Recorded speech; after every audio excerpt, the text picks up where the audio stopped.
Good morning, everybody.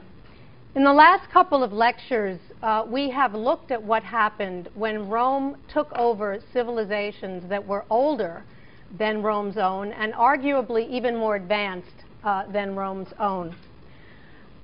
And what happened, of course, was an interesting mix between the architecture and the architectural forms that the Romans brought with them and what they found in these highly developed civilizations. And the interesting mix that came about because of that. But we've also taken a look at what happens when Rome went out and created cities essentially from scratch, built cities where there had been no cities before. And what happened as a result tended to be cities that look very much in the Roman stamp. And we're going to look at a number of those cities today in the western provinces of the empire, in fact, to see what happens again when Rome builds cities from scratch in that part of the world. And as I mentioned already, the distinctive stamp, this distinctive Roman stamp that they had. But at the same time, there is always some impact from the local civilization. And to mention in passing that at least in the part of the world that we'll be concentrating on today, especially in Gaul, ancient Gaul, the Celtic tribes were foremost there, and we do see that some of the impact of those tribes makes itself felt, as well as tribes in other parts of this part of the ancient Roman world. Just as a reminder, I want to show you again a couple of the monuments that we looked at last time when we were talking about Greece and about Athens under the Romans. And I remind you, for example, on the left-hand side of the screen of this temple of Olympian Zeus, the Olympion in Athens, which was begun already in the Archaic period, the Greek Archaic period, continued to be built up, or the patrons tried to complete it in the course of the Hellenistic period, into the Augustan period, and ultimately, as you'll remember, it was completed under the Emperor Hadrian. So a building with a very long history and a very distinctive style. And when it was completed under Hadrian, of course, you'll recall that it looked entirely Greek, very similar to what it would have been in the Hellenistic period. So those, again, the Greeks holding very tenaciously to their own plans, to their building materials, and indeed to the kinds of architects and artisans to carve them that had been carving them for centuries. We also took a look at the building on the right-hand side of the screen, which is the Orologion of Andronicus, or the Tower of the Winds.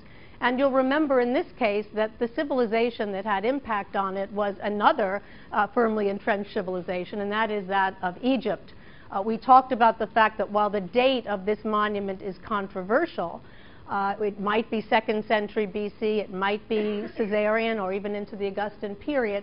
It's controversial, but we talked about the fact that even though the date is controversial, that the monument itself was built under very strong influence from Ptolemaic Egypt. The Ptolemaic Egyptians particularly intrigued, for example, by clocks. This was a water clock, as you'll remember, and by these abstruse identifications of abstruse winds, male winds, that we see in the uppermost part. So again, the impact of two very high civilizations, the Greek civilization and the Egyptian civilization, on Roman architecture in the eastern part of the world. Today we're going to go west, and we're going to look at Roman architecture in a variety of places, including, and some beautiful places, including the south of France, a series of cities, and I'll point those out to you in a moment, in the north of Italy. So the north of Italy, the south of France, into Spain, into what is now Spain, and then also we will dip into an area called Istria, which is the uppermost part of what is now Croatia, where a place by the name of Pola is located. So those western provinces will be the area that we're going to concentrate on today. Now, any of you who've traveled in this part of the world know that it is extraordinarily beautiful. And I show you just one example of that. When you go along the French Riviera, for example, you see places as sophisticated as Monte Carlo, with its yachts moored here, and of course with its glittering nightlife and its extremely famous casino, the casino at Monte Carlo. There are also other wonderful cities to visit along here, modern cities, such as that of Villefranche, which you see here, and it's a fabulous pastel colored houses with boats that are not quite as magnificent as those at Monte Carlo, but nonetheless very picturesque, a wonderful place to visit. So it's not a hardship to have to travel and look at Roman antiquities in the south of France. I want to begin, though, with northern Italy, with a city in the north of Italy, a city at a place called Aosta. It's the first on your monument list for today. A city that was founded by the Romans in 24 BC in the time of Augustus, and therefore it won't surprise you to hear that its ancient Roman name was Augusta Praetoria,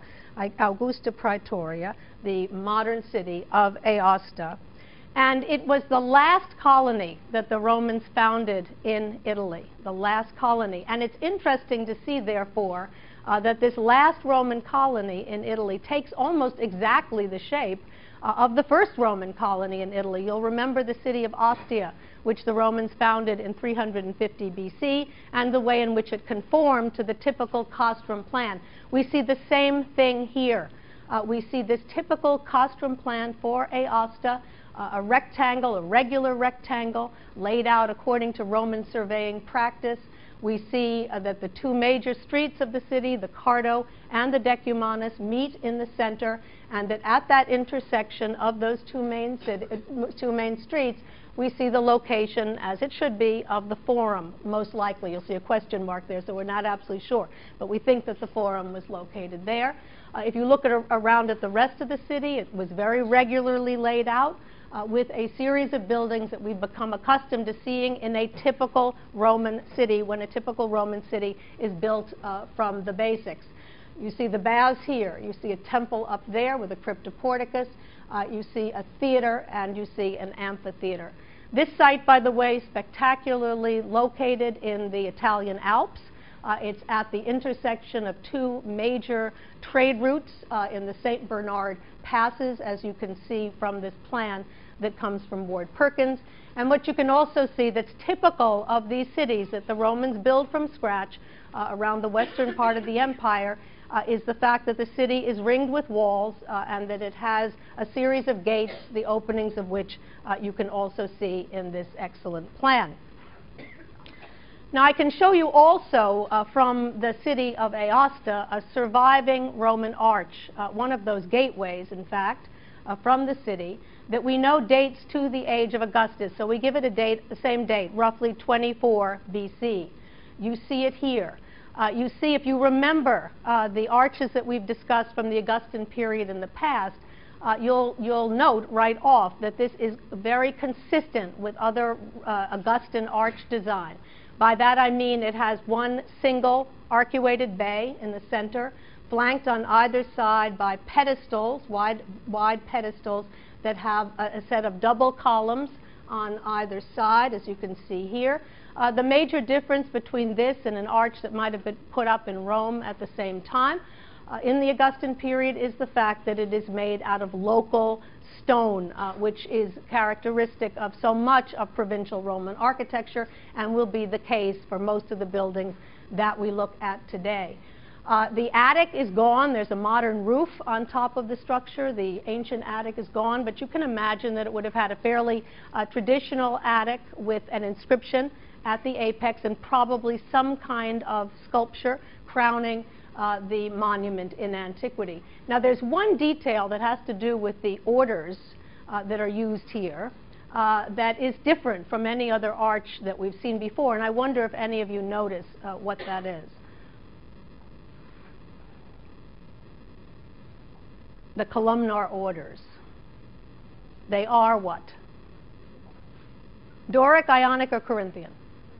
Corinthian. Okay, everyone agrees they're Corinthian. You're absolutely correct. But what is strange about the fact, if you look above those Corinthian columns, what do you see that doesn't usually go with Corinthian columns? The triglyphs and the metopes. The triglyphs and the metopes that tend to accompany the Doric order. So this is very interesting. We see this mixing of the orders here. the use of Corinthian columns, but a Doric frieze with triglyphs and metopes. You'd never see that in Rome itself.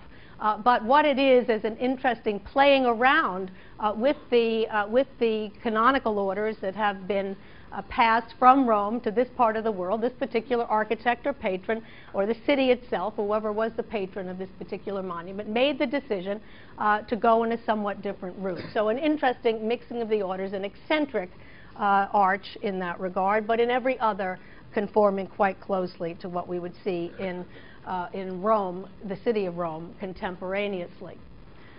I want to go from Aosta in the north of Italy to the south of France, to Provence, to take a look at the original town plan of the city of Arles, the well-known city of Arles. And those of you who know it or have been there know it probably primarily as the city of Vincent van Gogh. It's in the city of Arles. He spent a good deal of time. He went to this particular cafe so often that it has borne his name for some time, the Cafe Van Gogh. And you see another view of a lovely piazza in the city of, or plaza in the city of Arles. And then the famous painting of Van Gogh, the painting that he made of this particular cafe that he used to spend so much time in. A cafe, again, as you see here, is still there. And where you can yourselves go and sip an aperitif or whatever. The city of Arles, wonderful place to go. It has I'm not going to show it to you in any detail, just a glimpse here of its famous amphitheater. It has a very well-preserved Roman amphitheater. And the fact that France is so close, as you can see in that map I showed you before, to Spain, has led to quite a bit of Spanish influence coming into this particular part of France. And this amphitheater is used today not only for other kinds of performances, but even for bullfights. As you see, this is actually a bullfight in Madrid, not in Arles, but nonetheless, it's a sort of thing that has been performed even in the amphitheater at Arles. Here's the map again. Before I show you the city plan of Arles as it would have looked, I just wanted to remind you of these towns in relationship to one another. So we've come up from Rome. We've looked at Aosta in the north of Italy in the Alps. We're making our way now into the south of France. And I wanted to point out the proximity of northern Italy with the south of France, because we do believe that a lot of the impact of Rome was felt through the on south of France, or what is now the south of France, was passed through the intermediary of the north of Italy. That there were certain kinds of architectural forms that were developed in the north of Italy that were transferred into the south of France because of the proximity of one to the other. We're going to be looking at Arles. We're going to be looking at Nîmes. We're going to look at a building in La Tourbie. We'll be looking at Saint-Rémy and at Orange, the great theater at Orange, as well as a temple at Vienne. So all of those sites. We're going to dip into Spain. We're going to look at a famous, spectacular aqueduct at Segovia and a less spectacular but very well preserved aqueduct at Tarragona.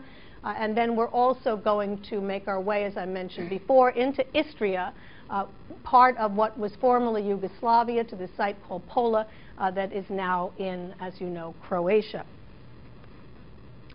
I want to begin with the city plan of Arles, as it would have looked in ancient times, and I show you here the city plan excuse me, not the city plan. I want to show you the forum to give you a sense of what fora looked like in the western provinces during this period, especially in Gaul. I want to show you the forum plan of the city of Arles, and I show it to you here with the modern streets superimposed on top of it, because much of it is underground. You can't see too much of it today.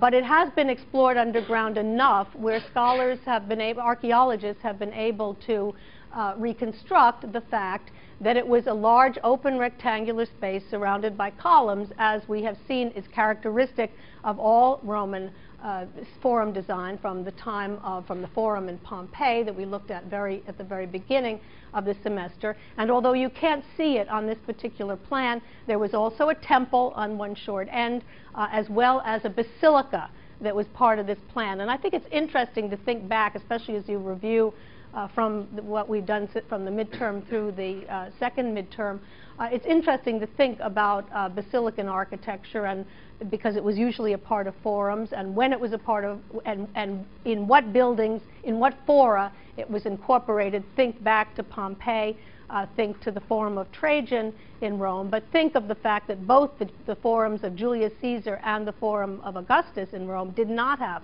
basilicas as part of them. Here, already in the Augustan period, because that's when this dates, in the Augustan period, we see a basilica incorporated into the forum plan in what was ancient Gaul.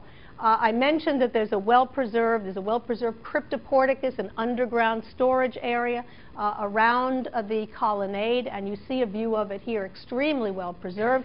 And it should remind you of those cryptoportici that we looked at very early in the semester at the sanctuaries that we explored, the sanctuary at Tivoli and Hercules Victor at Tivoli and Jupiter Angser at Terracina, for example. Very similar with its barrel-vaulted corridors. This one was used for storage within the forum, so they would store salt and fuel and other items that they would need for daily use.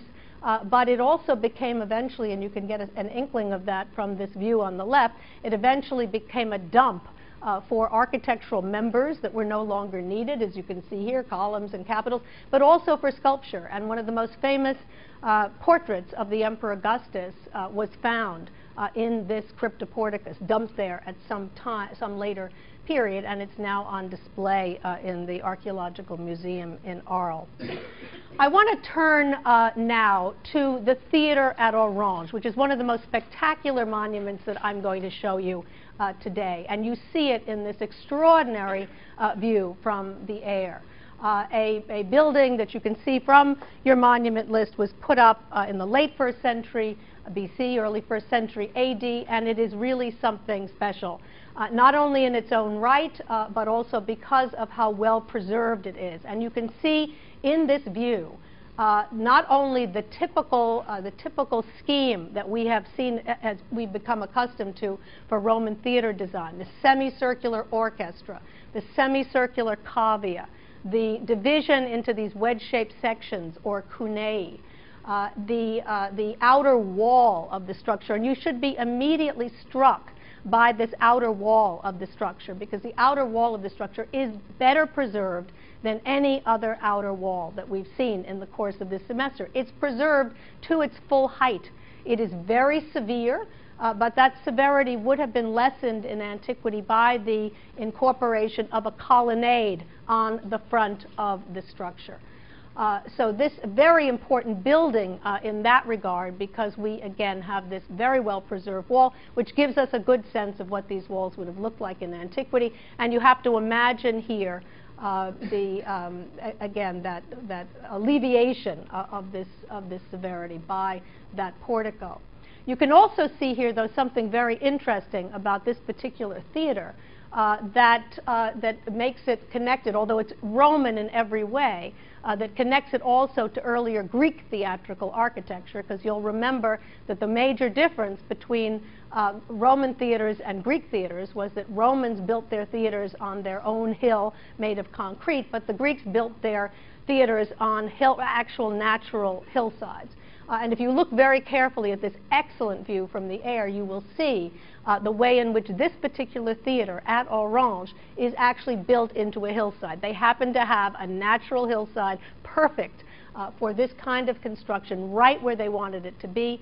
So they took advantage of that hillside, and they supported the cavea of this structure by that hillside, as you can see extremely well.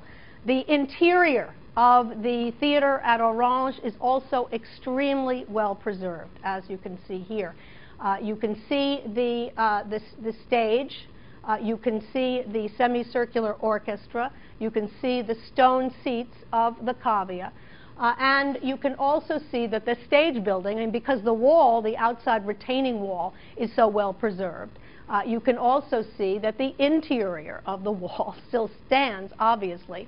And this wall had one giant niche in the center with a projecting element also in the center, and then would have had 3 tiers of columns, one on top of one another. Most of those are unfortunately no longer there, but you can see one set of 2 pairs here, the lowest tier with 2 columns, the upper tier with 2 partial columns above that, which gives you some sense of what this would have looked like in antiquity.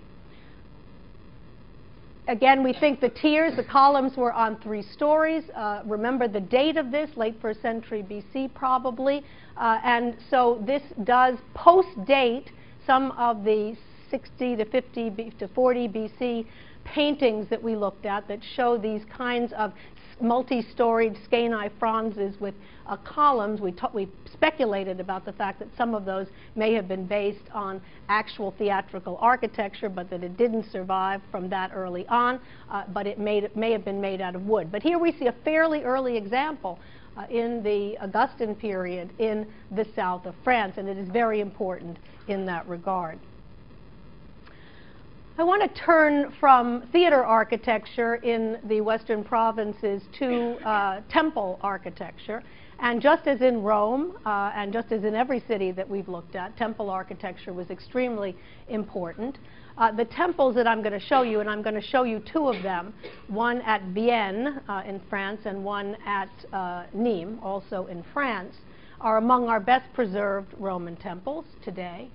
And it's important to keep in mind that both of them were part of complexes. They stand in isolation today, but in antiquity they were part of a complex, probably some kind of forum or central space for that city. This is the one at Vienne, which I show you to you first, that dates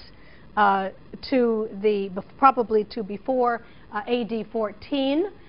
And it is a temple that was put up to Augustus in Roma. It may have been, the dedication may have been changed to Augustus and his wife Livia at some point. We're not absolutely sure. But you see it here in a very good general view of what it looks like today. It's one of these buildings that has been preserved in large part because it has been used for later purposes. It was used as a marketplace. It was used as a museum at one point, and that is what has helped to preserve it.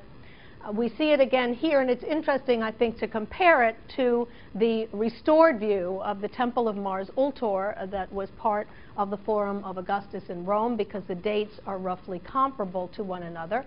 And I think that you will see that it is a typical Roman temple, in fact, almost indistinguishable from what we would see in Rome at the same time. So here's an example again of what happens when the Romans go into a part of the world that isn't already inhabited by a very highly developed civilization, that they make buildings that look very similar to those that were put up contemporaneously in Rome.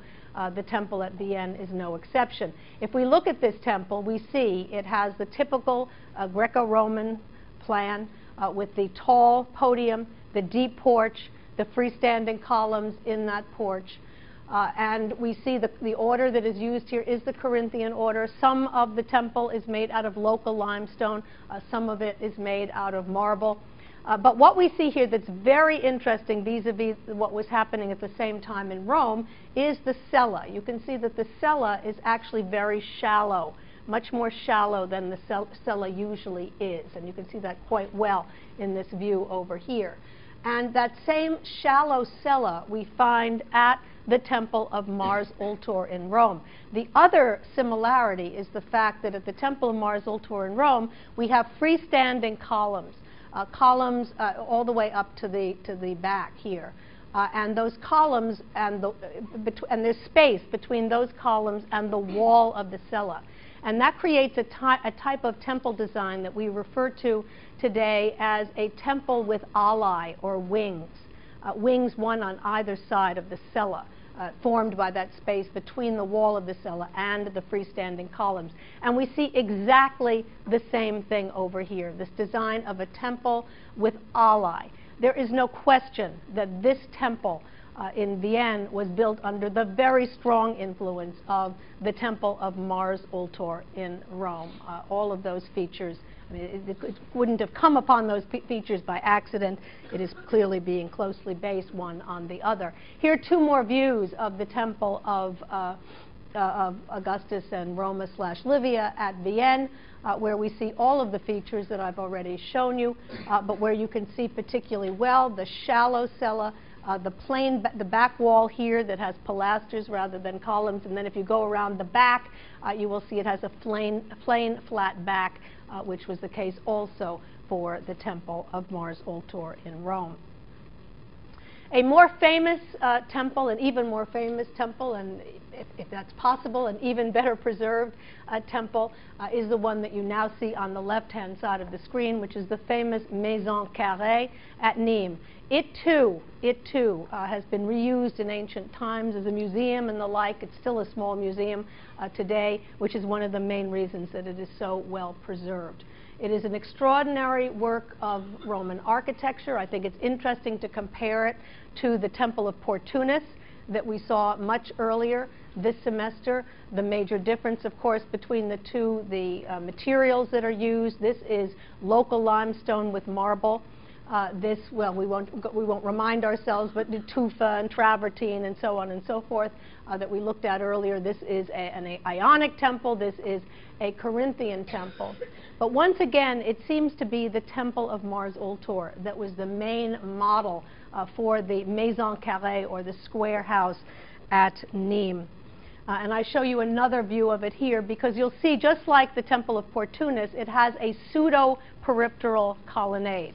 And you can see that extremely well. Yes, the columns encircle the entire monument, including the back wall, but those columns are engaged or attached to the wall going all the way around. Here you can again see the opus quadratum blocks of this local limestone that's used for the walls, and then marble used for the columns and also for the capitals of this glorious and very well preserved Roman temple. And here some spectacular details of the capitals of the Maison Carrée at Nîmes, and the frieze, and also the decoration up above. And what's interesting about these capitals, if you look at them in detail, you will see that not only are they Corinthian, and we can see the spiral volutes growing out of the acanthus leaves down below, but if you compare these capitals to a preserved capital from the Temple of Mars Ultor in Rome, you will see that not only are these based on these, but that they are so close that there is absolutely no question, I believe, well, this was not suggested by me, but by a scholar who studied these in great detail and determined and suggested, and all of us have believed it ever since, that these are not only based on those, but that the same workshop worked these capitals for the Maison Carrée as for the Temple of Mars Ultor in Rome. Now that works well chronologically, because you'll remember that the Temple of Mars Ultor in Rome was dedicated in 2 BC. This building, as you can see from your monument list, was built in around AD 5.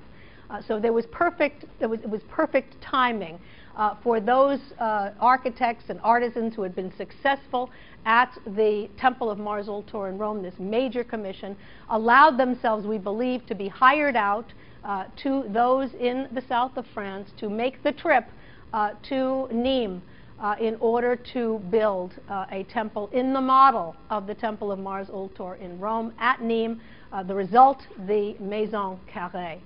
So this is, I've made this point in other lectures about the fact that there are certain times when we can document not only the exchange of ideas, but even architectural ideas, but even the exchange of architects and artisans going from one part of the Roman world to another in search of commissions. And this is one of those times where we can document with certainty that artists working in the employ of the emperor himself, Augustus, made their way to the south of France to create this amazing temple from scratch, once again, temple very much in the model of the most famous temple of its day in Rome, and that is the Temple of Mars Ultor in the Forum of Augustus.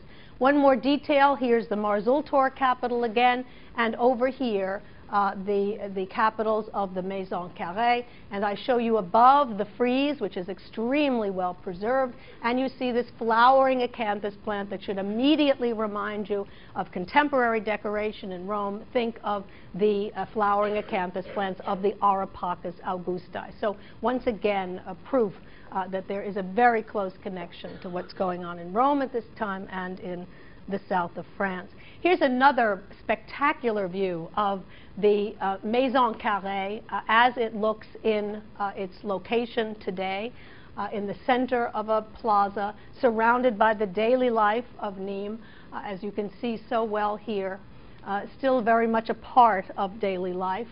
And very interesting is the fact that if you look across the street from the Maison Carrée, you see a building that was designed by the very famous and very talented British architect Norman Foster. It's also a museum, and it's a play on the name of the Maison Carrée. It's called the Carré d'Art. It's a museum that has modern art, and it mostly exhibits its permanent collections. But you can see, and I'm going to show you a detail in a moment to bring this point home, you can see that Norman Foster has really looked at and studied the Maison Carrée and has created a modern version, a very modern version of the Maison Carrée. If you look at the Maison Carrée and its deep porch and its high podium and its single staircase, its facade orientation, all the usual Roman elements, and look at this building, you will see that he too has created a kind of portico in the front. They're not actual columns, they're piers, but piers, and it's very slender and elegant piers, but piers nonetheless that are clearly being played off the columns of the Maison Carrée. And look at the way in which he has done the glass exterior. He has divided it into a series of panels that are clearly, I believe, reflecting, and I'm sure he knew he was doing this at the time, clearly reflecting the panels of the ashlar masonry of the walls of the actual Maison Carrée. So this very interesting, we see not only dialogue happening, you know, within Roman buildings themselves in various parts, in Rome itself and in various parts of the world, but this ongoing dialogue between ancient monuments and modern buildings in cities like Rome, the Arapacus and the Meyer building is one example, but also in some of these other cities like Nîmes in the south of France. And by the way, you can go up, there's a roof garden that you can go up to on the top of this, of the Carré d'Art, in order to see a spectacular view from above of the Maison Carrée.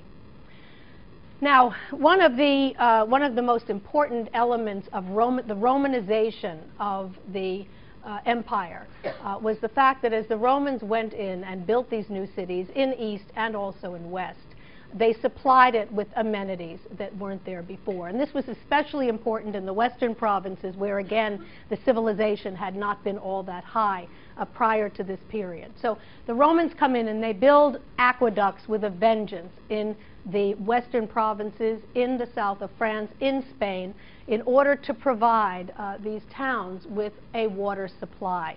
And I want to show you a couple of examples of our best preserved and most spectacular Roman aqueducts anywhere in what was the ancient Roman Empire. I want to begin with perhaps with certainly the most famous of these, the so-called Pont du Gard, also at Nîmes. And I show you first a map which gives you a sense of what was going on here. The patron, by the way, of the Pont du Gard at Nîmes was none other than Marcus Agrippa. Marcus Agrippa, whom we've talked about several times this semester, the close friend, confidant, right-hand man, son-in-law, hoped-for heir of Augustus, who we saw was building buildings in Rome. He built the baths that bear his name, the baths of Agrippa, and he also built that first pantheon, that first temple to all the gods, with its caryatid porch. We saw that he was active as a builder in Athens, where he built the Odeon of Agrippa and where he was honored with a statue on top of a pier on the Acropolis in Athens. He also was active in the south of France as a great builder, and it was here that he was responsible for commissioning an aqueduct that would bring water from 31 miles away up in the mountains down to the city of Nîmes. And this map gives you a very good sense of exactly how that was done. The source was up there at the top pink circle up there, made its way all the way down to the city of Nîmes here. Now the Romans were very clever about how they built aqueducts. They let gravity and the change in terrain essentially do the work for them. They placed terracotta pipes underground for the most part on sloping ground and allowed the water to come from the hillsides or the mountains down into the city, just as they did here. On occasion, they allow those terracotta tubes to be carried by low walls. But sometimes they got to a point where they had to cross a body of water, and that is exactly what happened here. The river Gar of the city of Nîmes, of the area of Nîmes, goes through, is located at this particular point. And so the aqueduct system had to cross the river. How did they do that? They couldn't tunnel it underground. They couldn't place it on a low wall. So what they did was built a bridge. They built a bridge to carry that water across the body of water. And the result of that is what you see here. This is the famous Pont du Gard at Nîmes. This is the bridge that serves to carry the water across. They place the terracotta pipes in the aqueduct itself, and that water is carried across that aqueduct. Now, what's particularly extraordinary about this monument, besides that feat of taking that water across the river, is the fact that it is, well, if you look at the building technique, you can tell that it is made of ashlar masonry that is local stone in this particular case, as much as we have seen is the case for the most part in architecture in the south of France in the Roman period. But what is amazing about this particular aqueduct, besides this great engineering feat, is the fact that the architects have paid enormous attention to the exact measurements, not only of the arch itself, but of the arcuations. And they have worked up all kinds of elaborate mathematical theorems in order to get to the point where they play these shapes and the sizes of these shapes well off against one another. The larger arcuations below are perfectly mathematically worked out so that they work well with the smaller ones up above.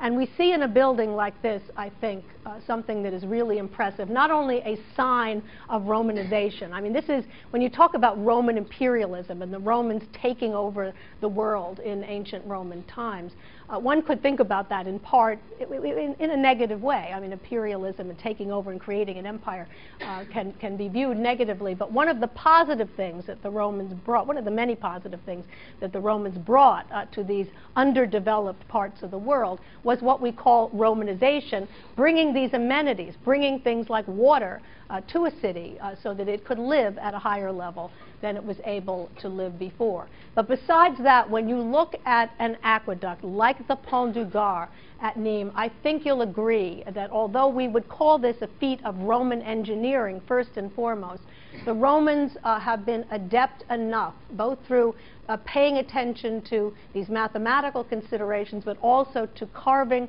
the stone, to making the stone really work aesthetically, that they have essentially in this aqueduct transformed engineering into architecture, into what we would define as architecture. I want to show you two other aqueducts, the first, both of them in Spain. The first at Tarragona and the other one at Segovia.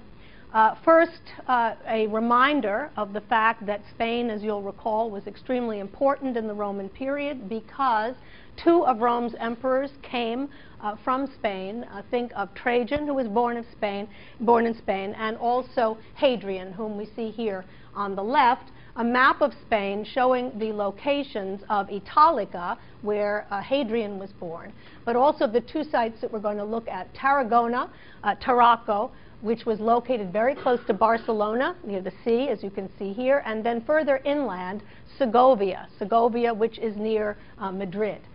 the city of Madrid. So very accessible for any of you traveling Spain. These are sites that are extremely accessible, and especially Segovia, well worth looking at. Just want to show you the aqueduct at Tarragona briefly. You can see it here on the screen, an aqueduct that dates to the Augustan period. And it's a handsome work of architecture. It has ashlar blocks, as you can see, local stone. But it doesn't have the finesse. I think you can see here now how great the Pont du Gard is, because it's attractive, it does the job, it's a great engineering feat, but it doesn't have the aesthetic values that the Pont du Gard does, with its arches that are the same size on the lower story, and then in the upper story it doesn't have the appeal aesthetically, visually, that the Pont du Gard does, but it does its job. However, the aqueduct at Segovia is quite another story. The aqueduct at Segovia is right up there with the Pont du Gard at Nîmes as one of the great works of Roman engineering and of Roman architecture. And what makes it all the more spectacular is how much of it is preserved. And I think you can see that extremely well here in this amazing view of the aqueduct marching, making its way across the center of the city of modern Segovia in this truly spectacular image.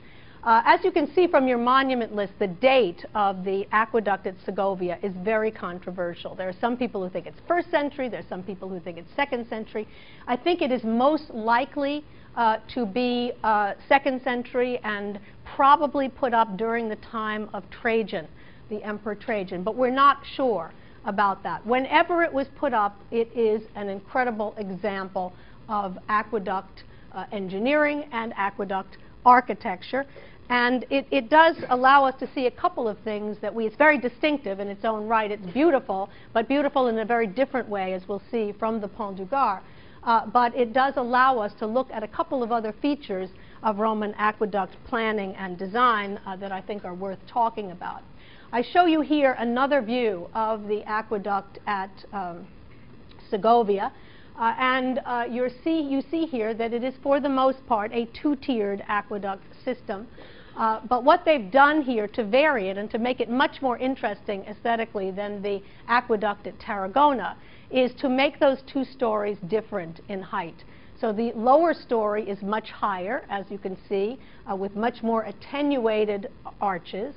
And then the upper tier is lower, with much smaller arches. The other thing that they've done, using local stone, they have left the stone in a somewhat rougher state. It isn't quite as rough, perhaps, as Claudius's buildings, but left in a fairly rough state, which gives it a real sense, as you look at it, of the texture of that stone, of the materiality of that stone, in a way that makes this particular building extremely attractive and impressive. And you can see here, this view is also very helpful because you can see people standing below, which gives you some sense of the very large scale of this particular aqueduct. Here's another view. This is one of my favorite views of the aqueduct at Segovia, because I think here you can really get a sense of the coloration of the stone, of the texture of this slightly rough stone, and of the way, even in the architecture of aqueducts, again, mainly, an aqueduct is built mainly for a practical purpose, to bring water from one part of one place to another place, to provide an amenity, as we've talked about, a significant and important day-to-day amenity. But even with that, even though it is essentially a practical building, aesthetics are never far from the Romans' minds. And when this particular aqueduct was designed, not only did the designer have in mind the texture of the stone and the way in which the light of Spain, this particular part of Spain, hits that stone at any given time of day, but the whole concept of vista again. When you wander along this particular aqueduct, because it goes on for quite a while, you can do that, and you're not on top of a body of water as well. So you can walk along it down below and see what you see as you meander through it.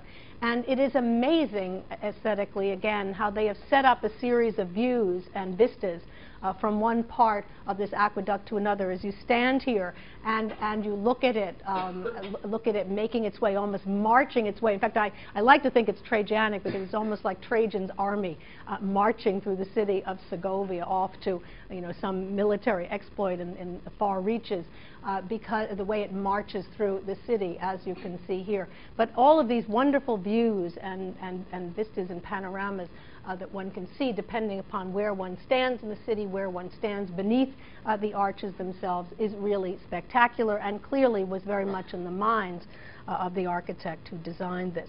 Here's another very good view where if you stand below the aqueduct and look up, this is the sort of view that you see with the rough stones even in the vaults of the arches themselves. And incredible work. And again, the fact that it is as well preserved as it is really something to be grateful for. Here's a very interesting view, because it also shows you what happens with aqueduct design when the terrain changes. So in the center of the city, in the views that we looked at just before, they were able to build, the ground level was low enough that they were able to build the aqueduct in 2 stories, with that very high first story and then the lower second story. But what happens when the terrain shifts? When you go, because again, they're taking advantage of a source that is located higher up with the hope that gravity will do the work for them and allow that water to flow from that source down into the city. And that is exactly what they did here. The source is farther away and it's high. So the water has to be piped into this structure and make its way down from the hillside to the city. So you see the ground rising here to go up that hill. And what happens is that they have to adjust the aqueduct according to the changing terrain. So if you look at this particular section, you will see that the bottom story is just an arch.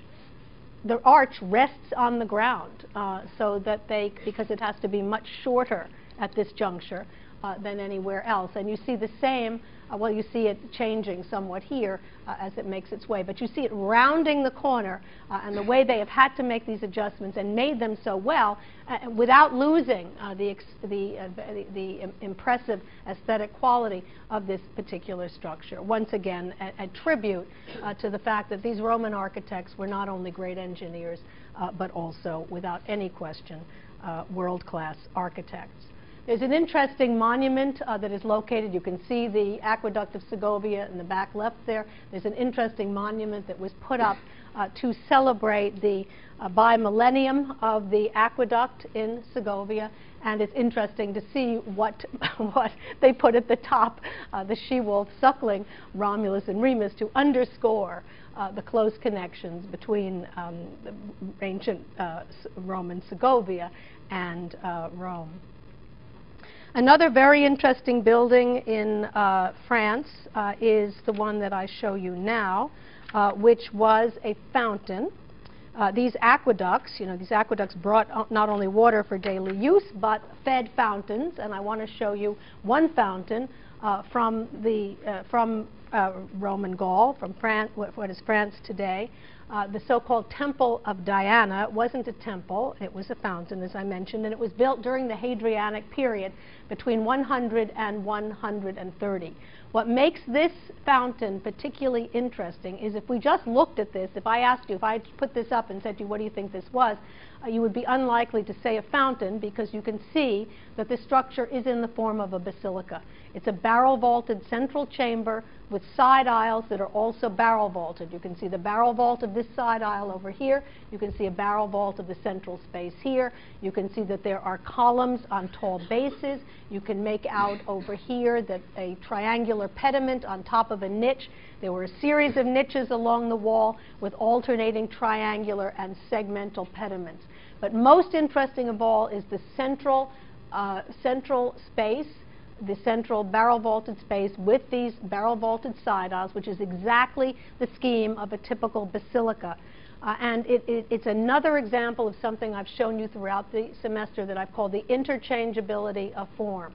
The way in which certain building types, in this case a basilica, built initially as a civic structure for the trying of law cases, becomes a plan that is used in other contexts, whether it's in residential architecture, as we've already seen, and in this case in the form of a fountain. So that's particularly interesting. Also interesting is the fact that although this is a barrel vaulted structure, it is made entirely out of local stone. No concrete whatsoever in this particular part of France. No concrete, stone construction. It's a masterwork when you consider that this was all done out of stone and done extremely well. Look how smooth the stones are. And look, the designers have even been talented enough to create ribs with stone in that stone barrel vault for this amazing structure. And you should be reminded, when I talk about the interchangeability of form, of the underground basilica that we looked at way back when, in the time of Claudius, which was built underground, made out of concrete, faced with stucco, as you'll recall, but used for a secret sect, and in this case, the use of this basilican structure for a fountain in Roman France. Up to this point, we have looked at monuments that were made possible by Rome's subjugation of this particular part of the world. The subjugation, we know, of at least 44 alpine tribes. And so while all of these buildings that I've shown you come because of that subjugation and subsequent Romanization of the area, there is one monument spectacularly sited that actually celebrates, honors that very subjugation. And it's to that that I now want to turn. It is, as I mentioned, spectacularly sited along the French Riviera, not far from Nice, not far from Monte Carlo. You see it here. It is the trophy of Augustus, the Tropaeum Augusti, as you'll see on your monument list, that is located in a town called La Turbie, and you can see it rising up in the midst of modern La Turbie here. It dates, we believe, to 7 to 6 BC. And thus in the age of Augustus, and celebrates quite specifically Augustus's, and the inscription tells us this, Augustus's subjugation of 44 alpine tribes in this particular part of the world, a monument put up to honor that victory of Augustus. So essentially a trophy monument. You can see that it is only partially preserved, and I show you here a view of it down the street, of the modern street as it looks today, where you can see it rising up over that street. And if you look very carefully, you will see that the stone that the structure is made out of is very similar, in fact exactly the same, as the stone used for the local houses. Now this is very interesting because what the monument did not look, even though it's only partially preserved today, even less of it was preserved earlier on, and it was in the 1930s that an American patron decided that he wanted to reconstruct as best that could be done, the trophy monument at La Turbie, because there was recognition that the monument at La Turbie had served as a quarry, essentially, for the local inhabitants, and that over the years they had been taking the stone from the victory monument of Augustus and using it, that's why it's the same stone, using it in their houses.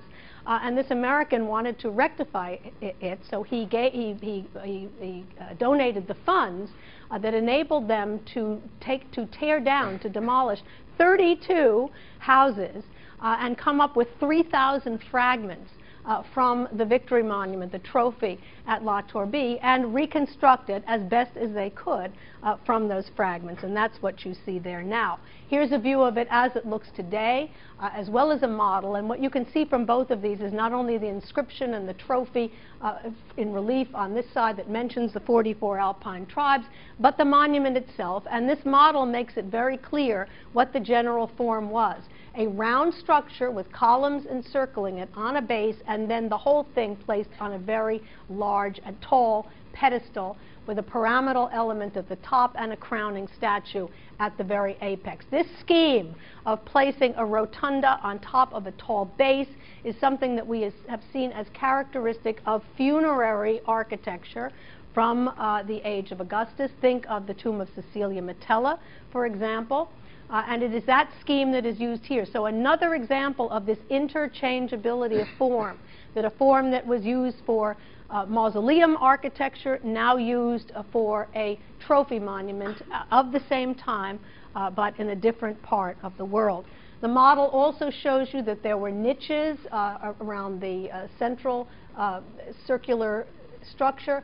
Those had in them portraits of Augustus's lieutenants who helped him placate this particular part of the world, and then at the top of the stepped pyramidal structure, a portrait, a bronze statue of the Emperor Augustus himself. Here's a detail of the Victory Monument at La Turbie with all of those stones from those 32 demolished houses reused here to reconstruct it.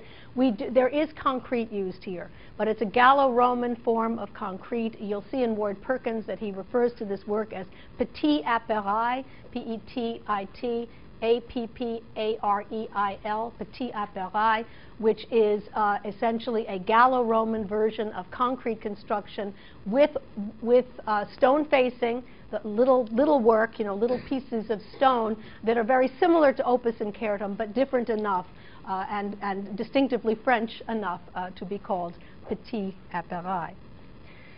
The victories, Augustus's victories and pacification of this part of the world also led to the construction of arches. And I want to turn to a couple of those now. The arch at Saint-Rémy, also in the south of France. You see it here. It dates to around 20 BC. And it probably served as both an arch in honor of these victories that Augustus celebrated here, but also as a gateway into the city.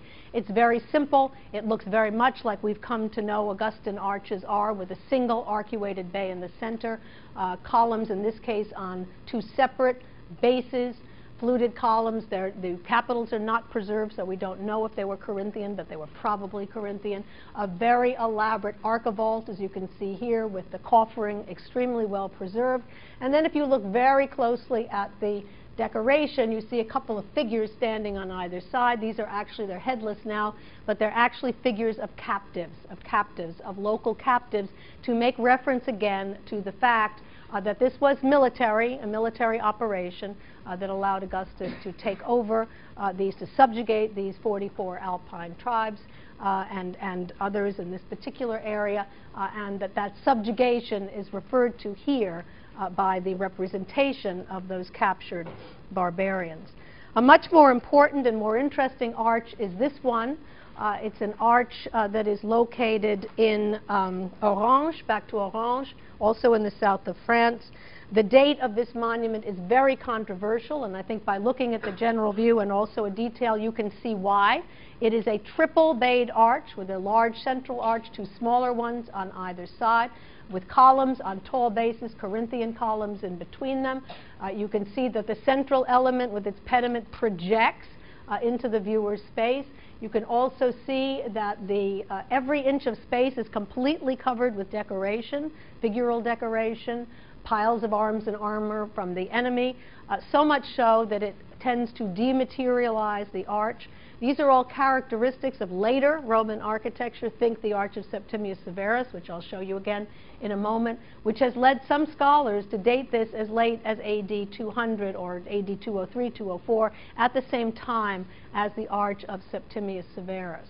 And it was long thought to be that also because no one could conceive that this idea of the triple-bayed arch could turn up in, let's say, Augustan or Tiberian France, Gaul, before it turned up in Rome. So getting back to that issue I've raised on several occasions about center and periphery. Does everything flow from the center, or are forms sometimes developed in the periphery and then make their way back into the center? Is an age-old and very interesting question to ask. But I think you can see the reasons why some scholars have dated this to the Severan period.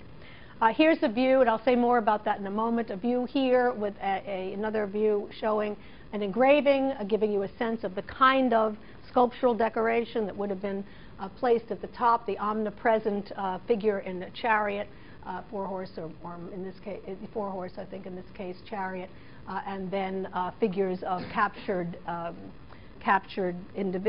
barbarians, as well as trophies on the apex. Here's our comparison with the Arch of Septimius Severus in the Roman Forum, and I think you can see the close association between the two, the triple bay, the profusion of decoration that we see in the arch on the left-hand side as well. Here's a detail of the attic, which shows you an interesting battle scene where the figures are very heavily outlined, as you can see here, which is unusual. Scholars have suggested, and I think correctly, that the reason for that is that these artists in this part of Gaul were probably working from copy books or copy scrolls, I guess I should say, drawings of battle scenes, typical Greco-Roman battle scenes, that they could use, Hellenistic battle scenes perhaps, or early Roman battle scenes, that they copied, and these were drawings, and consequently they copied them quite exactly by showing the outlines around the figures. It's a speculation, but I think it's interesting speculation in this very frenzied battle scene from the uppermost part. With regard to the date of this monument, though, the plot thickens. Oh, one other detail. If you look at the side of the arch, you see an arcuated element inside. You can barely see the triangular pediment, but there's an arcuation inside an unbroken, a complete triangular pediment. So that scheme of placing the arcuation in also tends to be a late feature. However, scholars who have spent a lot of time looking at the sculptural decoration of this monument, of the piles of arms and armor that one finds there, which, by the way, includes piles of arms and armor from a naval victory, which is interesting, as well as piles of arms and armor from victories on land, which has made some scholars speculate that this refers to a kind of generic victory, to victory on land and sea by whoever this honored. But very interesting is the fact that there is there is one armament that is inscribed with the name Sacrovir, S-A-C-R-O-V-I-R, Sacrovir. Sacrovir, we know, was someone who was living and active in the time of Tiberius. He led a revolt in this part of Gaul in AD 21 against the local Roman governor and his excessive taxes. And it has been speculated that that Sacrovir, who is mentioned here, is that very same Sacrovir, and that it is very conceivable, therefore, that this arch was put up in the time of Tiberius. I've given you a date of AD 25. I believe that myself, although it does defy imagination to a certain extent, to think of an arch with all of these features that I've described today as early in the south of France as AD 25. But it's something for you to think about in terms of our whole question of the relationship between periphery and center and periphery. I want to show you the last group relatively quickly, just to dip into Istria, as I said I would, to the uppermost part of what is today Croatia, to look at one more arch in a different part of the Roman world, but during the same period, the end of the 1st century BC, an arch at Pola. I show you the location here of Pola, or Pula, at the very uppermost part of Croatia, very close, exactly at the, I mean, it's just, when I went there once, you literally, you go all across the border and there you are, the Italian border, you're in Pola, and you see the rest of Croatia here with the other great site of Split, which we'll look at next time, and of course the famous city of Dubrovnik at the base. You see the arch extremely well preserved, another typical Augustan arch, single bayed, 2 columns, Corinthian order, on a shared base. If you look at the attic is interesting. Local stone, once again, look at the attic, you'll see bases that are inscribed at the top, and those bases are very helpful in terms of telling us something quite extraordinary, and that is that this arch was put up by a woman. We know her name, Salvia Postuma. Salvia Postuma, S-A-L-V-I-A-P-O-S-T-U-M-A. Salvia Postuma, who put this monument up to 3 male members of her family who were involved in military operations at this particular time, died and then were honored by this monument. I'd show you a reconstruction of what the uppermost part probably looked like when there were statues of those 3 male members of the family, possibly in their military costumes, although we don't know for sure, at the apex of the structure. Here's a detail of it also over here, where you see victories in the spandrels. You see the Corinthian capitals. You see cupids carrying garlands, all the kind of decoration. You see some acanthus leaves, very much like those in the Areopagus. All the kinds of decoration that have been transported from Rome to be used in this case, in the north of former Yugoslavia for this arch. We see the Corinthian capitals here. We see the victories here. We see the cupids with the garlands over there. We see a chariot scene here. Chariot scene is interesting, reference to the race of life, reference to victory in athletic competition, as well as victory over, you see the Bucrania there also, clearly another touch of Rome, of the Areopagus. But this interesting, we've seen this throughout the semester, the close correlation in the minds of the Romans between victory in battle, victory in athletic competition, victory in the hunt, and also victory over death. And all of that comes together well in the arch here.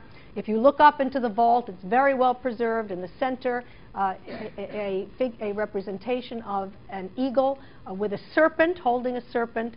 This is probably a reference to death and rebirth.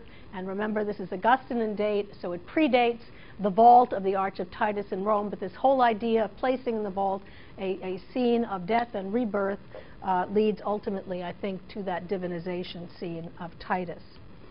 I want to take you very quickly to show you an important tower tomb in the city of Saint-Rémy. We're back in the south of France. Saint-Rémy, the ancient Glanum, G-L-A-N-U-M, ancient Glanum, which was a very highly developed town, also in the Greek period. So here we see some overlay. We have local Celtic custom.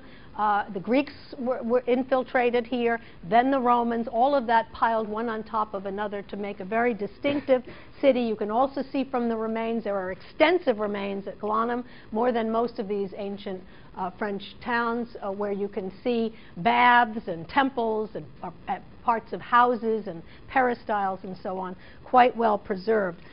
I show you here, for example, some honorific bases and altars, and over here a hypocaust from one of the baths, looking very much like a hypocaust we would see in Pompeii of like date. I also want to mention, in case any of you are making your way to the south of France anytime soon, it is located, the city of Glanum, located very close to the wonderful town of Les Baux. In fact, Glanum is in the shadow of Les Baux that lies in the mountains on the top. Fabulous place to just wander, nothing to do with Roman antiquity, but just a great place to wander, as you can see here. And every one of the caves, and there are a lot of them, have places for wine tasting, so it's a fun place to go. Here are the two monuments. We saw the arch already. This is the tower tomb. These are referred to by the locals as les antiques. Les antiques, the arch, the antiquities, the arch and the tower tomb.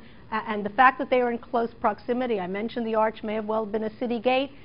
The Romans always buried their dead outside the city gate. City gate, cemetery right outside. Extremely well preserved tower tomb because it's taller than it is wide. This area of France is particularly famous because of Vincent van Gogh, once again. Van Gogh spent his last years in an insane asylum, as many of you may know, in Saint-Rémy. This insane asylum, which you can see, this is a Van Gogh painting of that asylum in which he spent those last days, is located exactly across the street from Les Antiques. So if you make the pilgrimage there, I hope you'll make the pilgrimage not only to see Van Gogh, but I hope that you're aficionados now. In fact, I hope that you go to see Les Antiques and then also go to see the Asylum of Van Gogh. Here's the Monument of the Julii, a tower tomb that was put up in Saint-Rémy in 30 to 20 BC. So a sort of the cusp, this late Caesarian into the Augustan period. And we think the Julii represented here are in fact veterans of Julius Caesar's army who have taken his name. Julius Caesar, all of his battle, his great military exploits in Gaul, referred to here by his veterans who have taken his name and have settled here on land that they were given in reward for their good work. Again, it's a tower tomb. taller than it is wide, a stepped base, a socle with sculptural figural frieze, a quadrafrons up here, Corinthian columns, and then at the very apex, a tholos that has two statues inside that tholos. This is pretty much the best preserved Roman tomb that we have. Everything is intact here. We believe, remember I mentioned way at the beginning that we think that a lot of these Roman ideas came to the south of France via North Italy, and we think this was indeed the case.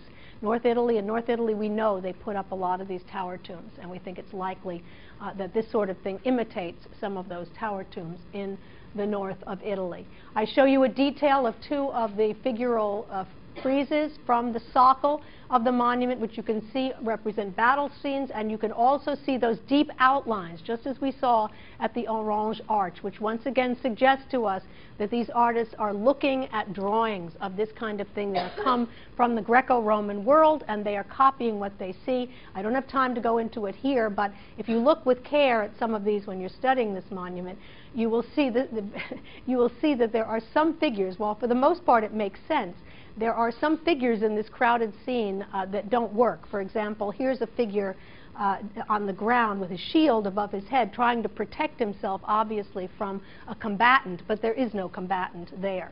And that seems to underscore, again, that they are using copybooks, that they're looking at these things, they're copying what they like, they're copying the scene for the most part, throwing in some other figures that they like that sometimes don't even make any sense. A detail up here of the tholos with the two statues.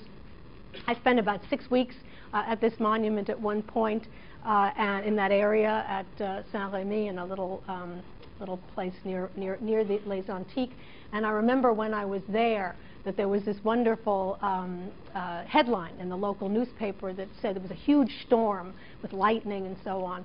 And the next morning there was a headline that said, "Has Gaius lost his head?" Because the locals want to believe that this is a monument not of local army veterans, but of the Augustan family, and that the two figures at the uppermost part were Gaius and Lucius Caesar. Well, they were not Gaius and Lucius Caesar. They were local veterans, but nonetheless, the myth has continued on. I want to show you lastly, for just the minute or so that remains, to try to underscore that point that the north of Italy may have been a source for this kind of tower tomb that we see at Saint-Rémy. Just by showing you one example, it's by no means exactly the same, but it's the best that I can do because most of these tower tombs no longer survive. But it is a tholos tomb from Aquileia in the north of Italy that dates to the early Augustan period.